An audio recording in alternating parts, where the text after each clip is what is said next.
Good morning. I'm having breakfast. Wanted to talk to you about social media and news like Fox, CNN, ABC, NBC, and the networks. And you've probably noticed that a few really good newscasters have been exiled, like Bill Moyers, Dylan Radigan,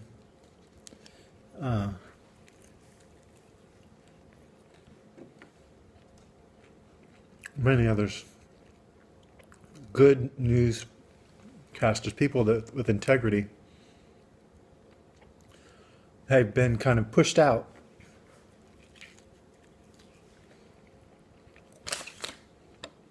And you probably noticed, if you're my age, that over the years, the news has become a little more sensationalized.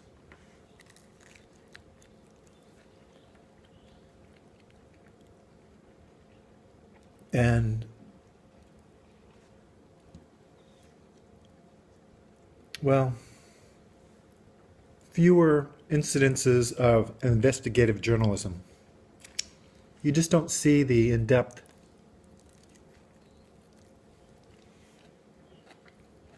reporting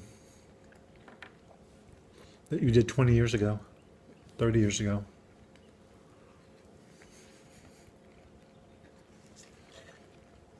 And why is that? Why do you suppose? Why does common sense, your common sense, seem to cover all the bases and explain away some of these notions? And why do we have, why does there seem to always be a competing voice or opinion? Why does it always seem to be good against evil, right against wrong? And why can't we in society come up with just simple solutions to answer and to solve problems? We're gridlocked. Has anybody been out on the freeway lately? All across this country, the freeways are gridlocked. Does that make any sense to anybody?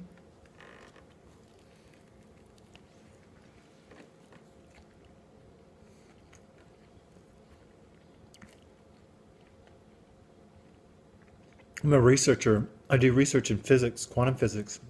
I've been doing it for 30 years. I come to you now as just an average Joe, just a normal person who notices things just like you do.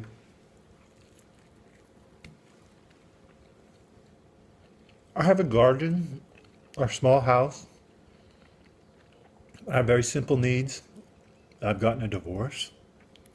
I'm a normal person. And yet, this focus that I have in physics seems to have allowed me to see some things that my friends haven't seen. I guess when you're just kind of wandering and drifting through this life, it's easy to get caught up in the emotions and excitement of things. But when you have something that occupies your mind more and doesn't allow you to be so distracted, you kind of see some of the patterns and stuff in society that's happening, that when your emotions aren't just involved so much. I have a love for physics, and that kind of just keeps me occupied and keeps my mind, you know, focused. But even when I talk with or exchange ideas with people like Dylan Radigan and Bill Moyers and things like that on Twitter, I'm noticing some bizarre things that are happening. That the news has been heisted by big corporations. people with money. And it's probably not anything that you or I wouldn't do if we had $1 billion. We would want to control markets so that we could make more money, increase our business, grow it. But it seems like there are fewer and fewer people with money that are controlling larger and larger populations of people, and that's not good. Then you get gridlocked highways like we have. Then you get politics that are influenced, and none of you seem to care. And you come up with excuses to defend. And some of this, I think, is just a bunch of, pardon my French, bullshit. It's dissenting opinions manufactured by these wealthy people to divide and conquer. An old notion, divide and conquer.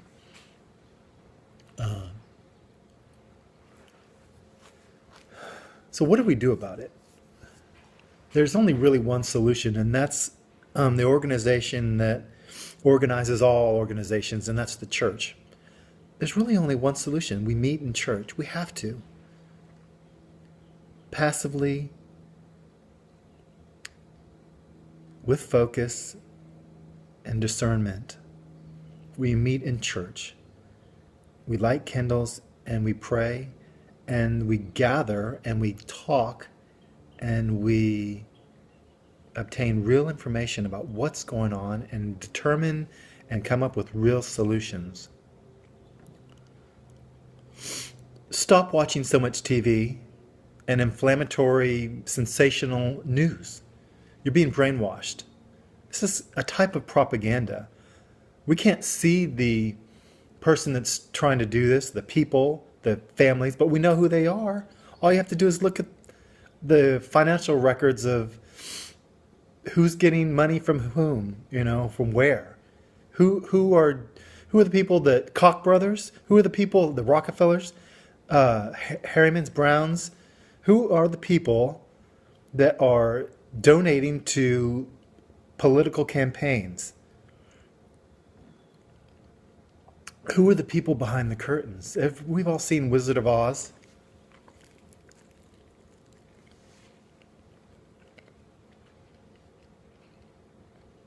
It's distressing. I can't make it to work in the mornings because the traffic is gridlocked. And this is in all over the country. Start going to church. Talk to your neighbors. We'll meet in church. We'll confer. And we'll gather and we'll collect. And then we'll walk and march in the streets.